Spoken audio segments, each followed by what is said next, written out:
Begitu, berlakunya itu harus di dalam tradisi hukum di seluruh dunia. Kalau ada perubahan aturan yang memberatkan atau menguntungkan seseorang harus pada periode berikutnya. Termasuk misalnya seharusnya usia calon presiden, wakil presiden itu kalau mau berlaku pemilu yang akan datang seharusnya ya. Dan itu sudah disuarakan, tapi waktu itu MK-nya ya begitu memutuskannya. Meskipun itu sebenarnya substansinya putusan itu salah. Salahnya apa? Karena yang menyetujui kepala daerah menjadi calon presiden meskipun umur di bawah 40 tahun itu hanya 3 hakim. Yang 4 menolak. Yang 2 hanya menyetujui asal gubernur.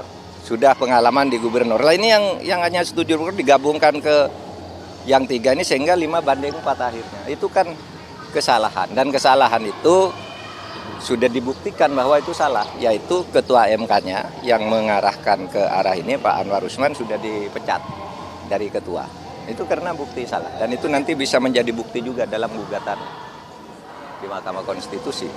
Tapi Prof, dalam putusan itu disebut kalau misalnya ambang batas itu udah harus diberlakukan sebelum pemilu 2029, artinya bisa berlaku untuk pemilu sekarang atau bagaimana? Enggak, sebelum pemilu 2029 ya, artinya nanti pemilu 2009 itu diubah dulu kan undang-undang, bunyinya kan mengubah undang-undang dulu, ya kan, diubah dulu nanti berapa kan itu belum tentu berarti 0 juga, ya, tapi dia menghapus lalu apa syaratnya, kan mesti ada syarat-syarat lain, tidak sembarang partai baru lalu bisa masuk ke parlemen misalnya, atau masuk ke parlemen yang sudah masuk ke parlemen kalau belum sekian tahun tidak boleh ikut dalam mencalonkan calon presiden dan seterusnya. Itu nanti harus diatur, tidak bisa berlaku sekarang, udah pasti tidak bisa berlaku sekarang. Kan disebut juga berlaku sebelum 2029 tapi yang 2024 berlaku yang lama. Jadi jangan bermimpi lah yang sudah dapat 1%, 2% itu lalu bisa masuk sekarang, nggak bisa. Menurut saya ya memang harusnya begitu ya Gus. Ya. Kalau dibuat keputusan itu ya untuk pemilu berikutnya. Jadi kalau ada keputusan-keputusan MK itu ya untuk pemilu berikutnya. Tuh, tidak untuk yang sekarang. Tidak untuk yang sekarang. Kan yang unik tuh gini, udah diputusin sekarang langsung dipakai sekarang. Betul nggak? Pernah kejadian nggak? Banyak. Pernah. Yang bikin keramaian kan begitu. Tapi kalau diputuskan MK untuk berikutnya, nah itu namanya fair play. Karena semua punya kesempatan. Tentang angkanya, partai politik tentu yang lebih tahu. Tapi cara memutuskan seperti inilah yang benar.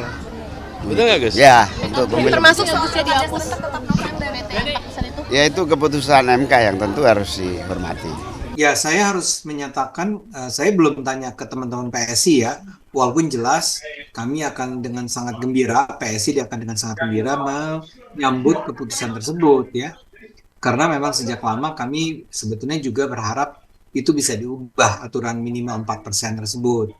Karena itu menghambat, ya contohnya PSI lah 2019, saya nggak tahu 2024 ini kami akhirnya tidak jadi masuk ke DPR walaupun beberapa kandidat kami memiliki suara yang sangat tinggi ya, hanya karena terhalang oleh aturan 4% tersebut.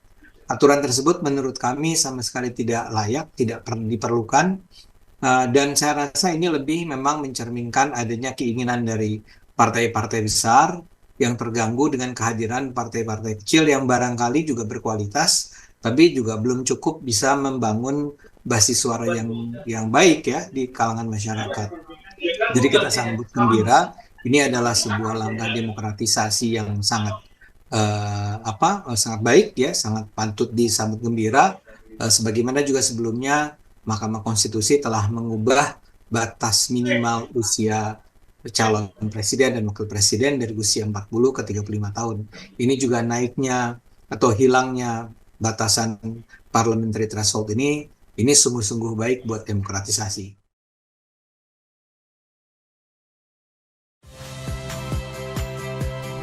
Saya Agin Fridianto. Saksikan terus program-program Kompas TV melalui siaran digital, pay TV, dan media streaming lain. Kompas TV, independen, terpercaya.